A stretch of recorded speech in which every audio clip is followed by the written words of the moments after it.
Assalamualaikum dan salam sejahtera.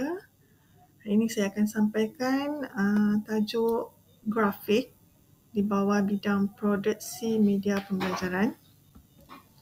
Sebagai pengenalan, perkataan grafik ini adalah berasal daripada perkataan Greek iaitu graphikos yang bermaksud lukisan atau tulisan dengan perkataan. So ini adalah contoh perkataan grafik daripada perkataan Greek. Seterusnya, grafik juga merujuk kepada sebarang bentuk persembahan visual seperti lukisan, ilustrasi, gambar rajah, carta, graf, simbol dan lambang yang digunakan untuk menyampaikan maklumat, data atau idea secara berkesan. Ini berdasarkan kajian daripada Kamalul Bahari tahun 2024. Di sebelah menunjukkan carta yang digunakan dalam pembelajaran. Seni reka grafik juga merupakan salah satu aspek dalam bidang komunikasi visual yang mana aplikasi seni reka grafik ini telah digunakan secara meluas di pelbagai media dan institusi. Terdapat dua jenis grafik iaitu grafik analogikal dan yang kedua grafik organisasi. Jadi mari kita lihat jenis grafik yang pertama iaitu analogikal. Baik, untuk grafik analogikal, grafik ini adalah untuk menerangkan sesuatu konsep yang abstrak, sama ada dengan menggunakan simbol, image ataupun metafora visual untuk mewakili sesuatu idea. Contohnya, penggunaan simbol hati untuk melambangkan kasih sayang. Tapi berdasarkan contoh di sebelah yang saya telah generate menggunakan Canva AI, so gambar ini sebenarnya menerangkan tentang satu kehidupan flora. Kita nak mengaitkan antara manusia dan flora. So sebab itu dah ada elemen, kalau kita tengok ada bunga, ada elemen daun. Yang ini menunjukkan metafora dalam bentuk visual lah.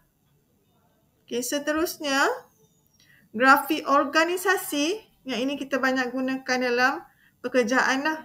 Yang mana untuk menunjukkan hubungan antara data, proses atau hierarki maklumat dalam bentuk visual.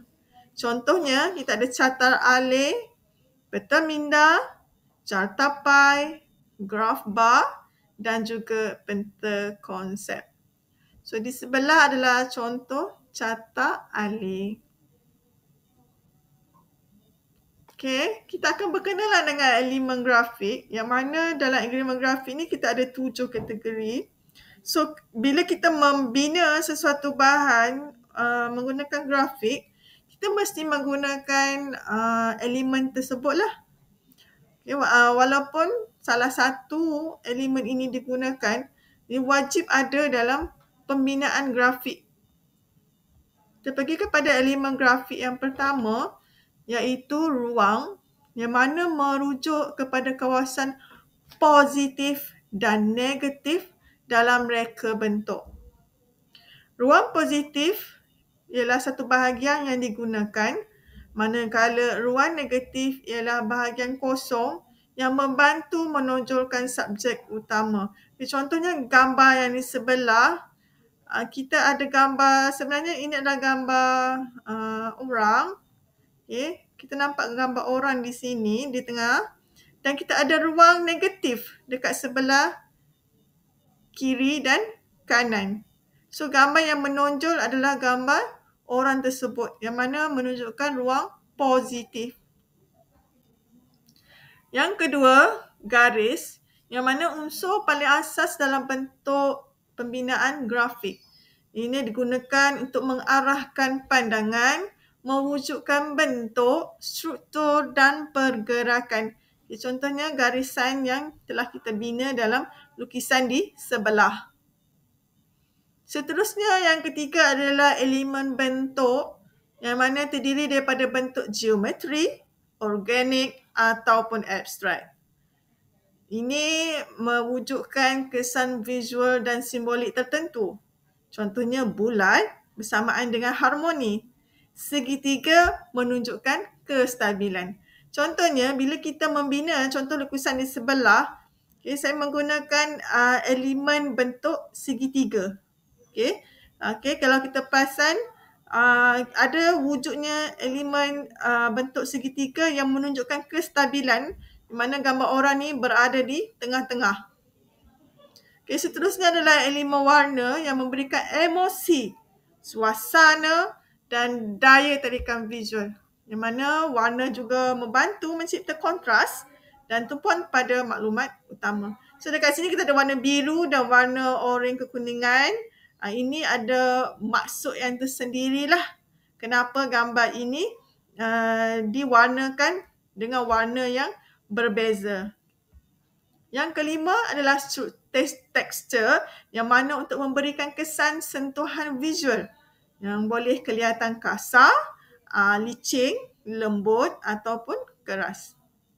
Tekstur juga digunakan untuk menambahkan dimensi dan realism pada reka bentuk.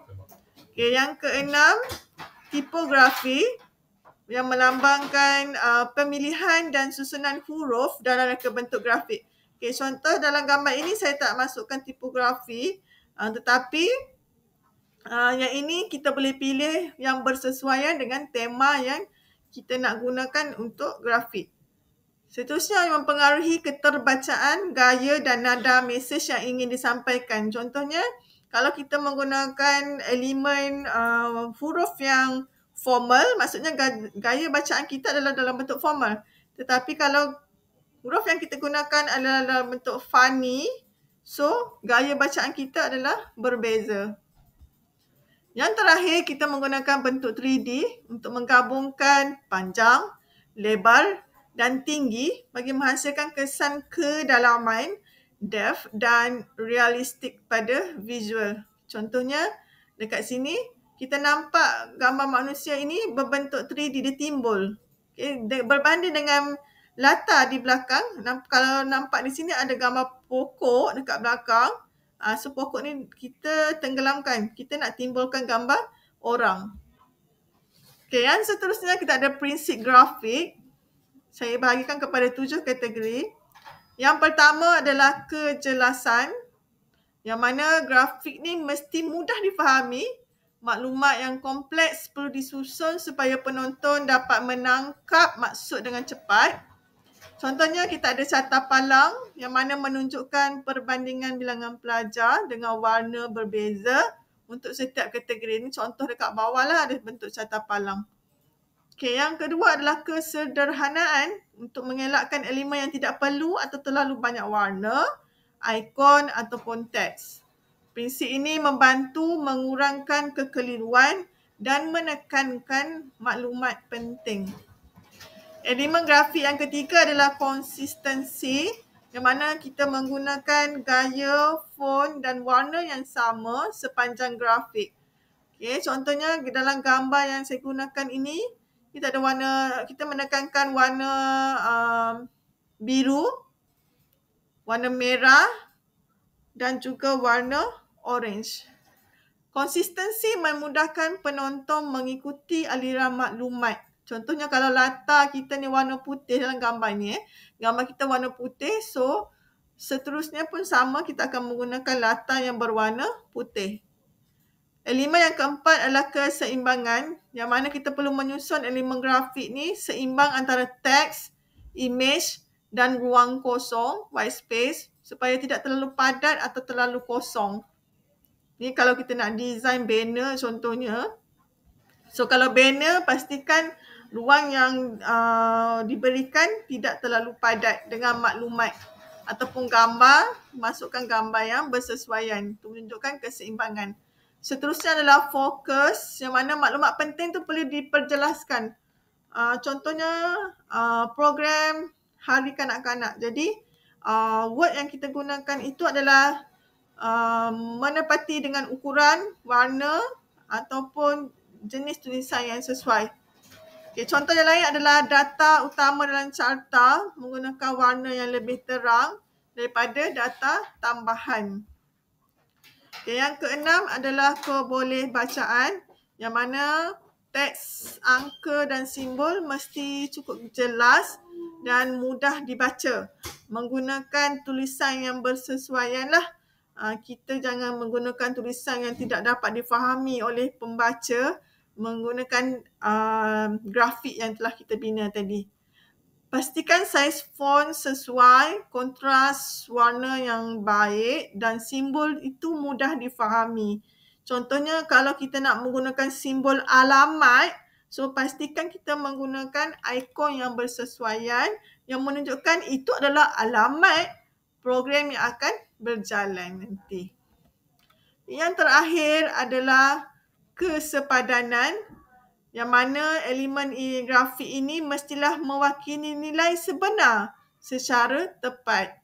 Contohnya, kita ada panjang bar dalam carta palang, dia mestilah bersesuaian dengan nilai yang ditunjukkan. Contohnya, nilai 10 berbanding dengan nilai 100, so ada kontra dalam panjang bar dalam carta palang yang kita telah bina tersebut. Baik, itu sahaja perkongsian saya pada hari ini. Terima kasih kerana sudi menonton.